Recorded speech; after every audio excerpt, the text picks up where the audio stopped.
तो हिस्टोग्राम बनाने के लिए कुछ स्टेप्स को फॉलो करना होगा। तो उनमें से पहली स्टेप है मिनिमम डेटा पॉइंट्स, यानी कि किसी भी डेटा सेट का एक्यूरेट एनालिसिस करने के लिए आमतौर पर यह रिकमेंड किया जाता है कि आपके पास कम से कम 50 डेटा पॉइंट्स हों। एडिक्वेट मात्रा में डेटा के बिना आप अपने डेटा के बारे में उचित निष्कर्ष नहीं निकाल सकते, या ये कहें कि बेसिकली आप वेरिएशन के में पैटर्न को मिस कर सकते हैं।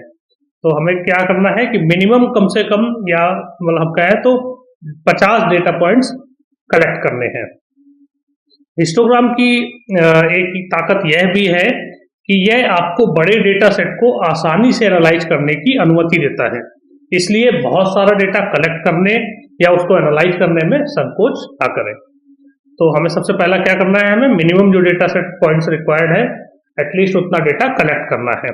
दूसरी स्टेप पे हमें क्या करना है, नंबर ऑफ बिन्स, यानी कि हमें नंबर ऑफ बिन्स डिसाइड करना है। तो अब जब हमारे पास में पर्याप्त मात्रा में डेटा कलेक्ट हो गया है तो आपके डेटा सेट के लिए बार की संख्या, यानी कि जो बिन्स है, जो बार्स है उसको कभी कभी बिन्स या रेंज भी कहा जाता है, तो इनकी संख्या जो है उनकी कैलकुलेशन करने का समय आ गया है। तो आपके हिस्टोग्राम के लिए बार की संख्या आपके द्वारा एकत्र किए गए डेटा पॉइंट्स की संख्या पर निर्भर करेगी, यानी कि आपने जितना डेटा पॉइंट्स कलेक्ट कर रखे हैं उसके बेसिस पे आपको ये डिसाइड करना पड़ेगा कि नंबर ऑफ बार या नंबर ऑफ बिन्स कितने होंगे।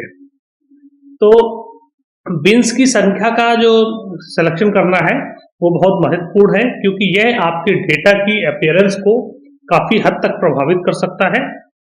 अगर आप इसे गलत सेलेक्ट करते हैं तो इससे हम गलत निष्कर्ष तक भी पहुंच सकते हैं।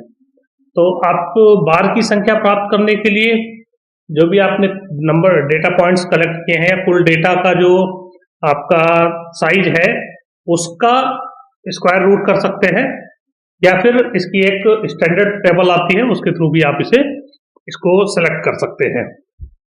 जैसे कि अगर मान लीजिए कि आपने जो डेटा पॉइंट्स कलेक्ट किए हैं वो मान लीजिए कि 50 है, तो 50 का स्क्वायर रूट निकाल सकते हैं जो 7 पॉइंट समथिंग आएगा। तो इसके बेस पे हम लगभग 7 बार्स यूज कर सकते हैं, या फिर हम स्टैंडर्ड टेबल में जाते हैं तो भी उसमें ऐसे ही है, 7 से 8 बार जो है डिक्लेयर कर रखे हैं 50 नंबर साइज के लिए। तो इस तरीके से हम इसका नंबर ऑफ बिन्स या नंबर ऑफ बार्स को सिलेक्ट कर सकते हैं।